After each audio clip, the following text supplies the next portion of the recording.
et jah, ja nüüd liigumegi juba Lasnamäe viimane ots, et T1-st sõitsime mööda, kõndisime mööda. Siin siis veel automüügi filiaalid Kiia ja tuleb varsti.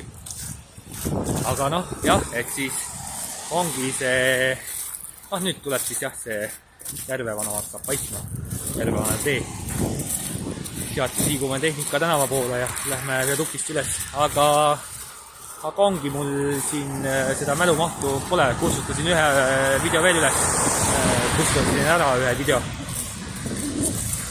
Aga siis see eelmine lause jah pooleli, et kuna ongi, et ikkagi peaks see töösuhe olema aus, et ikkagi see selline igal võimalusel nagu kellelegi vähem nagu andmine, kas palgas või siis töö tulemustes, et see nagu ei vii ju tegelikult kuskile. Et see ei vii ju tegelikult mitte kedagi mitte kuskile. Et siis ongi nagu see, et ma oleks võinud ju võtta selle vastu, selle 2300 bruto, eks ole.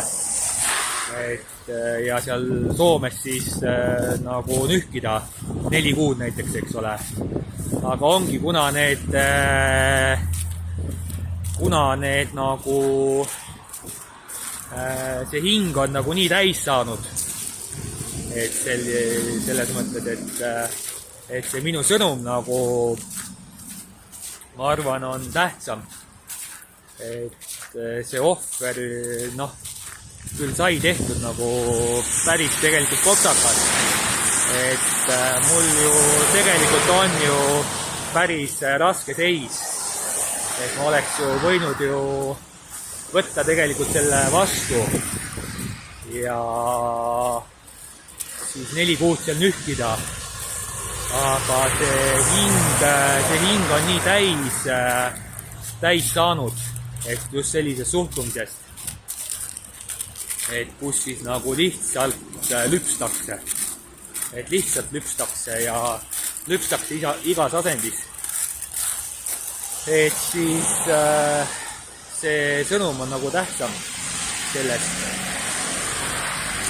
et ma ei lepi sellega, et see suhtumine peaks ikkagi olema aupaklik.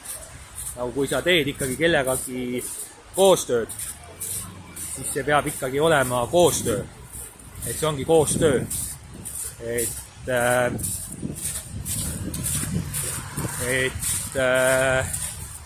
seda niimoodi ei saa sa ei saa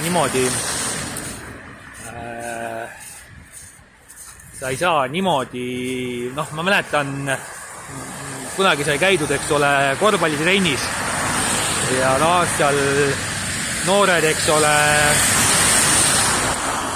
poisid on ja me olime seal kuskil 12-13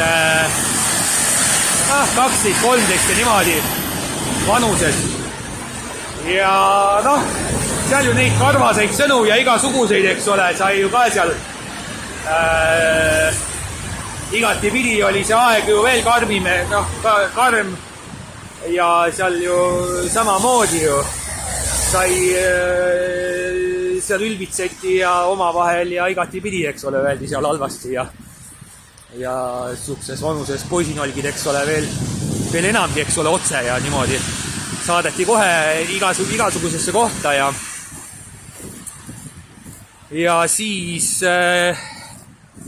treener kuulis seal ükskord, et kuidas üks saatis ühte kuskile ja siis ta pidas selle asja seal kinni ja ütles, et seal oli 2 treenerit, et üks oli Kari ja teine oli siis Tribu, eks ole, nagu me teda kutsusime. Kõik kutsusid tegelikult teda, et tal oli perekonna nimi tulenes sellest, et lühemalt oli lihtsam öelda. Ja siis oligi nagu niimoodi, et ta pidas nagu kinni selle mängu siis kinni ja treeningu ja ütles, et näed, et sa ütlesid nagu niimoodi, eks ole, nagu enda meeskonna nagu liikmele, eks ole, et tema on noh, et tema on kariga mänginud, eks ole, 7 aastat on koos olnud ühes klubis, eks ole. Need treenerid olid koos nagu ühes klubis ka, mängisid. Et see treeneri töö oli siis nagu lisatöö neid. Ja ütles, et kuidas seda nagu ette kujutada, eks ole, et kui tema nüüd ühel päeval, eks ole, ütleks nüüd Karile, eks ole, et tõmba nüüd sinna, eks ole, et kuidas see saaks nagu võimalik olla nagu koostööd teha, et kui sa nagu inimesega niimoodi käitud, on ju, viimati oligi, eks ole, ühes kohas, eks ole, kus oli puhkeruum, eks ole, puhkeruumis oli üks laud, rohkem laudu seal ei olnud ja 4 tooli. Ja siis seal laua taga oli siis tootmisjuht ja siis nii-öelda projekteerijad, nagu neid nimetati, eks ole, et sisuliselt nad olid nagu kubjased ikkagi. Seal midagi ju projekteerida juba, kõik on projekteeritud selles mõttes. See oli soojakute ehitamine ka veel. Ja siis nemad siis istusid seal laua taga ja rääkisid siis, et näed nii ja naa, et siin masinad varsti lähevad odavaks, et siis saab võtta masinad nagu töötajate asemele ja siis lahti lasta töötajaid, et saab nagu kulusid kokku hoida. Ja siis seal samas kõrval töötajad siis, eks ole, olid põrandal mööda seina ääres. Põrandal istusid ja sõid lõunad ja kuulasid seda juttu, eks ole. Et see ei ole ju normaalne olukord. Et sa teed ju nende inimestega, töötad ju koos ja te teete ju koos seda asja. Et sa ei saa ju niimoodi suhtuda sellesse inimesesse, kes nagu panustab sinu tegemistesse ja sina peaksid nagu tema tegemistesse panustama. Et sa ei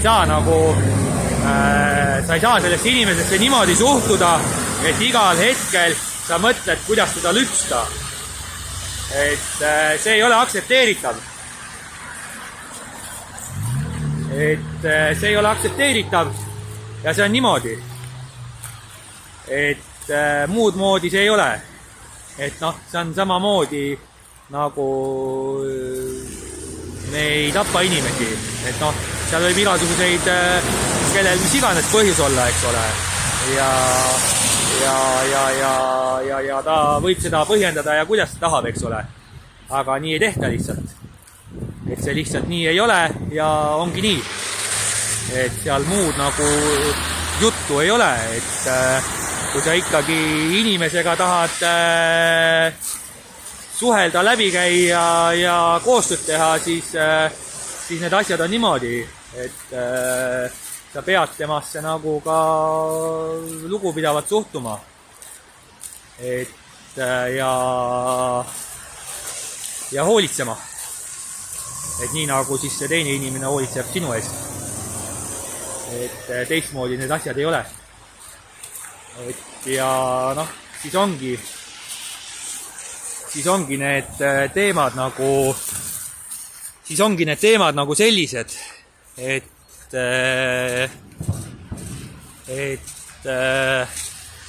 siin ju on siin taustal ka see, eks ole, ka see kõrge elektrihind ja kõik muud hinnad, eks ole, mis on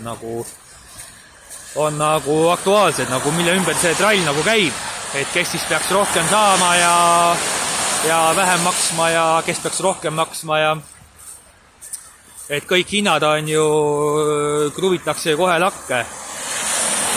Et näiteks elektri hind, eks ole, et mis siis ju toodetakse tegelikult toodetakse seda elektrit ju ikkagi toodetakse nagu siin olevast sellest põlevkivist. Selles mõttes see on ju meie ressurss. See on ju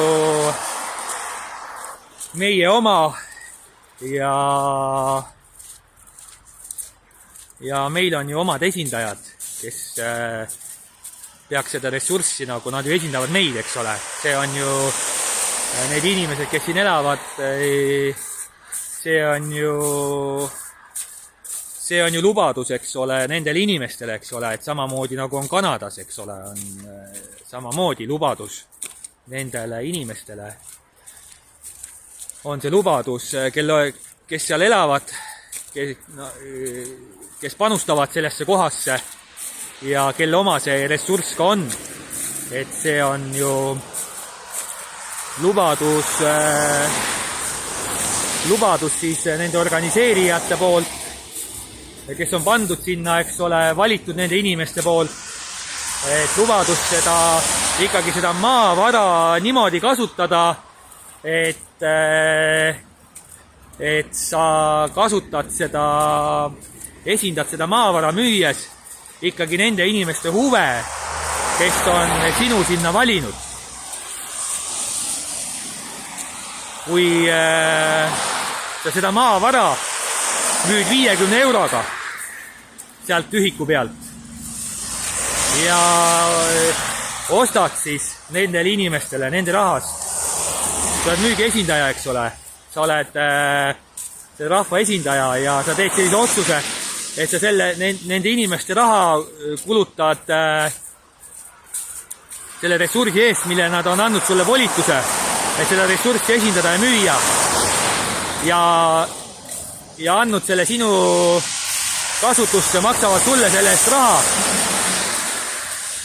ja sa seda ressurssi nagu müüd selle maha ja ostad siis seda tagasi 1000 euroga, eks ole, ühiku eest. Et teed nagu 950 eurot nagu kahjumit ühe ühiku pealt. Et see ei ole aktsepteeritav. Et see, et nüüd siis ruttu nagu see maha müüa, et nagu ise,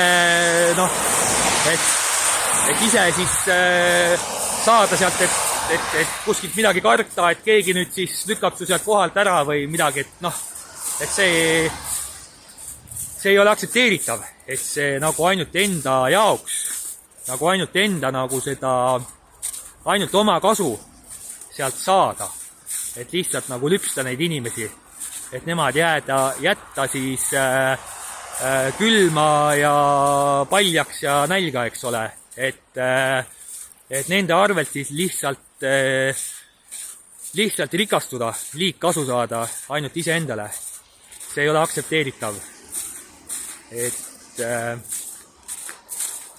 teine asi on siis ka, mis siin räägitakse, on need taksohinnad, eks ole. Et nüüd, et siin 6 aastat tagasi oli see takso mingi siuke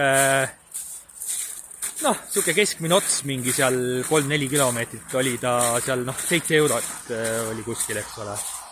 Või 5 kilomeetrit oli seal, mingi siuke selline tavaline ots, mida sõidetakse, on ju, et mitte päris nüüd Viru keskuses kaubamajja ümber nurga, väga selline, Viru keskuses lennujaama näiteks, eks ole. Oli seal, 7 eurot oli seal 6 aastat tagasi, oli see tariif. Millest, kuidagi moodi siis ka päris kõike makse sealt ei makstud ja niimoodi, et ja mida siis sellest osta sai, midagi seal süüa, eks ole, ja kuidagi moodi, on ju. Et ka siis pikkade päevadega pidi seda tegema.